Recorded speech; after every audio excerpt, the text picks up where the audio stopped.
This is gonna be such a chaotic video. Let's do it. Let's roll with it. If it wasn't perfectly clear, I'm a Libra, and Libra season has begun. So I'm not an astrology buff at all. I don't know my moon rising or whatnot. But I saw a couple other booktubers do this, and it's like their birthday time, and it's just fun and silly. And I wanted to do one too. I also recently hit 1K, and trust me, I intentionally have the worst SEO. I don't know, when I started my channel, I really wanted to have a word of mouth. Do I have dog hair? I wanted to grow via word of mouth. So I had no huge sub count goals, huge view count goals, monetization. I really just did it as a hobby to make friends. If I ever hit 1K, I told myself I would get a cake. So I did.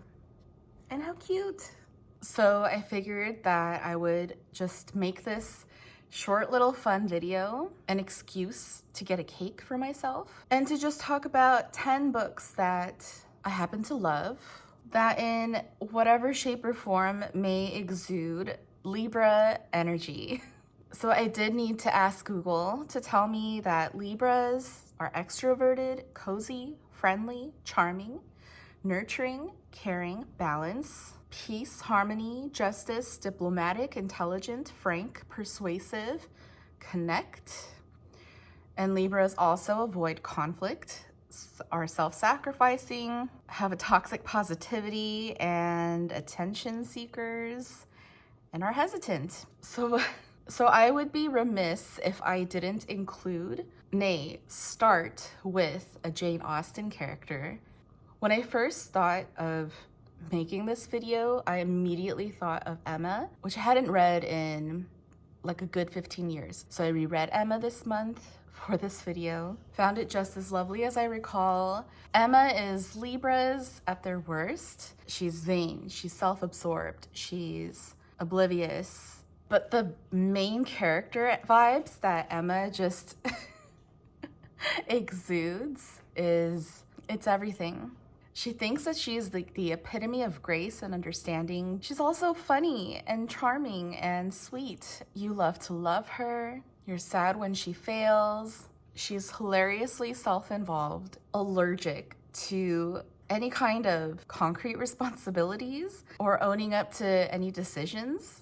Hilariously backsteps, and that's on you, bro, to her BFF, who, even though she's the one who got themselves into their predicament and continues to try to cover up her oopsies.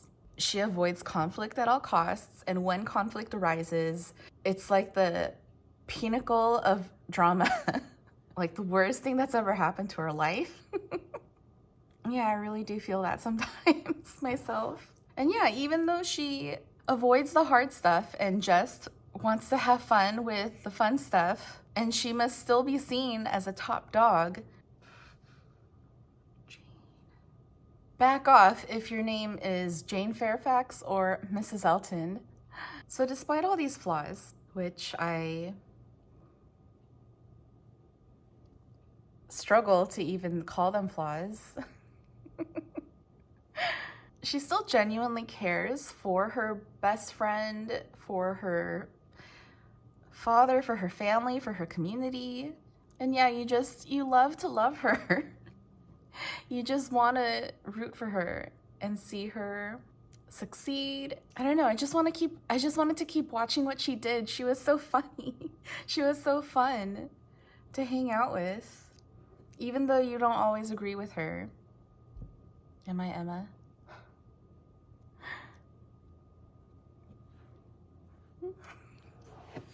I don't have the next book, but last year I read the Lucy Barton series written by Elizabeth Strout. And in particular, I wanted to include Lucy by the Sea. And in my opinion, this is just Libras at their best. The main character, Lucy, seeks solace and a safe haven during the COVID pandemic lockdown in Maine and spends that time reflecting on her life, spending time with her ex-husband, about her past, about her children. So that's her interior life. And in her physical life, she's trying to find harmony with the disgruntled locals who are upset at these gentrifying New Yorkers who've settled in their towns. And I was so touched at the supreme empathy that Lucy handled the situation, and found that it really came from a creative mind point where, like, Lucy is a writer. She's got a complicated relationship with her ex-husband that she is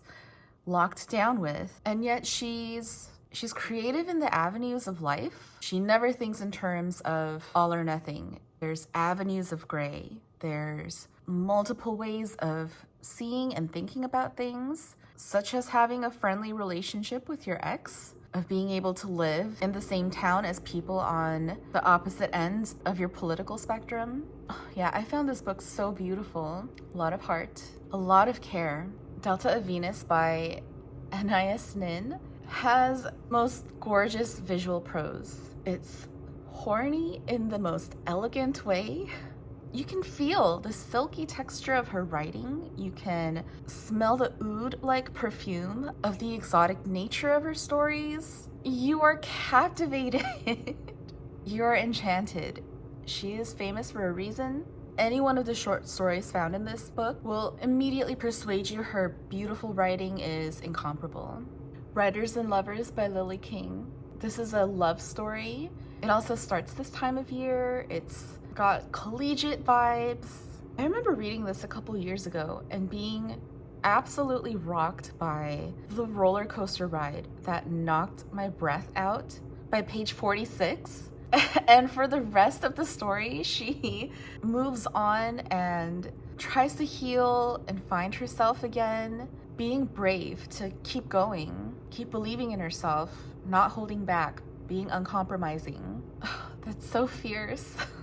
What a fierce mantra to hold on to. And it all climaxes into a genuinely artistic place. I was floored by the rock that she is. I found this book, the writing, so true to the nature of living the artistic life. The details of this writer's community is so charming, so delightful, because our main character, Casey Peabody, is an aspiring writer, but she's also young and poor, and so she also works as a waitress. There are sugar daddies involved, there are fellow writer friends and schmoozing and like character interactions that are just so good. And the voice of Lily King too, I find so nurturing to her reader. I was enchanted by this book, and it's a crime that I have still yet to read the rest of her backlist. Delicious Metropolis, the desserts and urban scenes of Wayne Thiebaud. This is an art book. It's so beautiful. I love Wayne Thiebaud's paintings.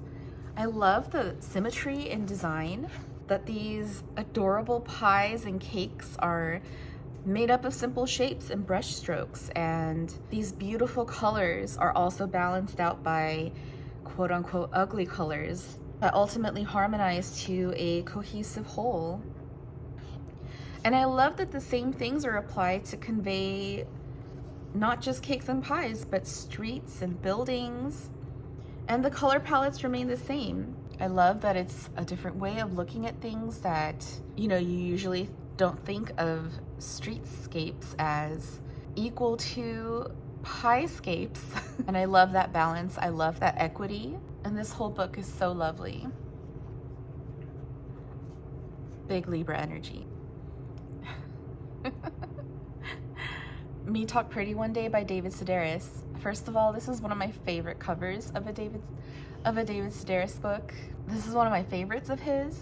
It's so airy, it's so easygoing, it's so funny. She is that girl who moves to Paris for love, so takes French classes and connects with all of her multicultural classmates. This is a book of nonfiction essays from Sedaris' life that he shares with his partner Hugh, and his writing on his relationship is one of the realest depictions of relationships that I've ever read. Like David Sedaris, I too have moved for love.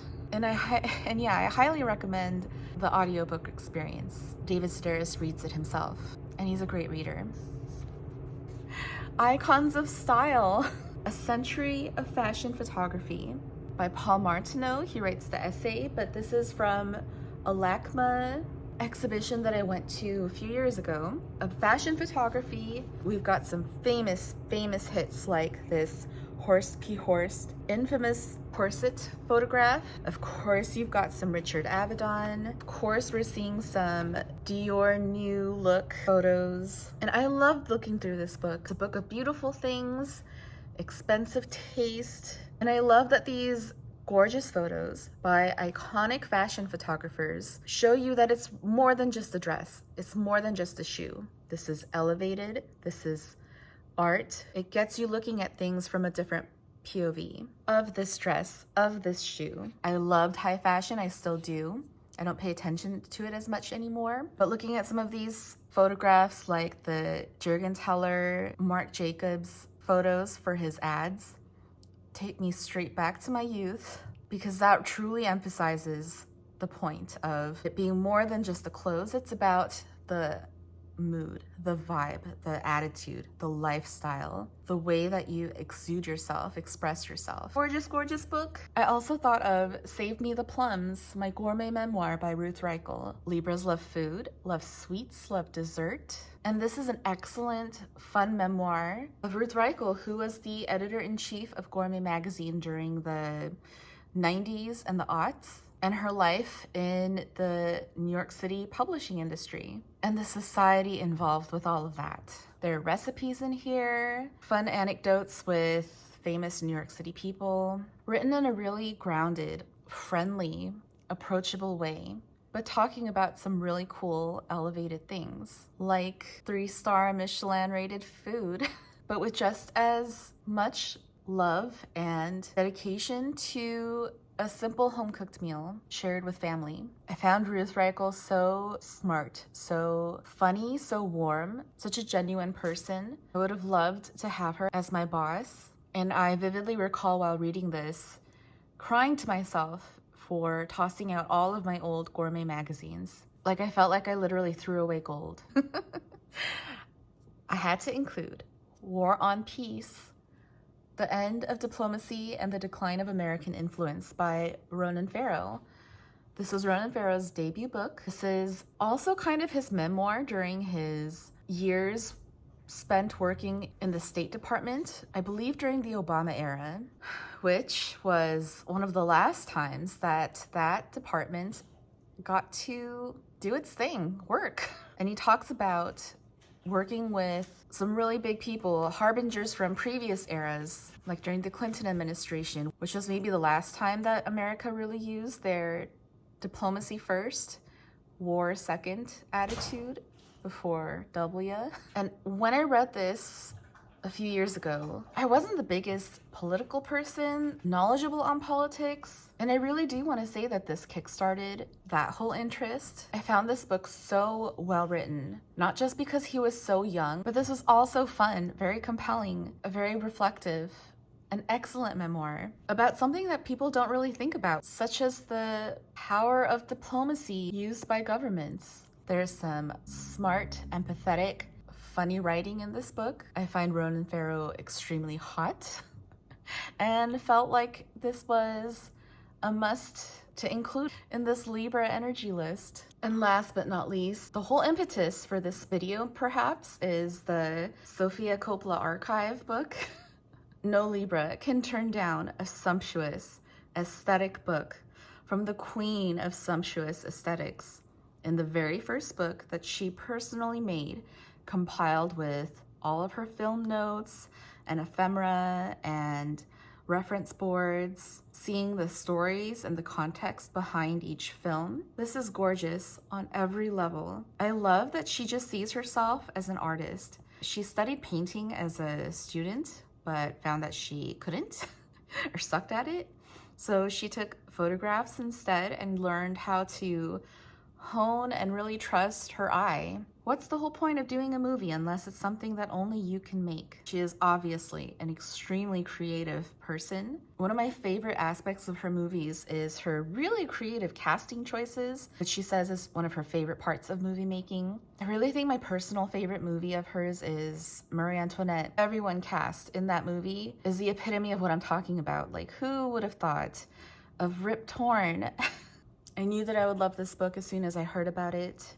It did not disappoint. Big Libra vibes. So I'm losing the light. I need to eat the dinner that I cooked and eat the cake that's been sitting out this whole time. And I just want to thank everyone for watching this stupid video, for watching all of my other videos, and for there being over 1,000 of you. I still can't quite TBH believe that. Like, there has to be like a few hundred bots out there. I will be doing a Q&A as tradition decrees, so comment down below your questions and I will answer them. I honestly have no clue what any of you guys would have to ask, so yeah, surprise me, I guess. And I shall see you all very soon with more videos to come. Thanks for watching. Bye. George.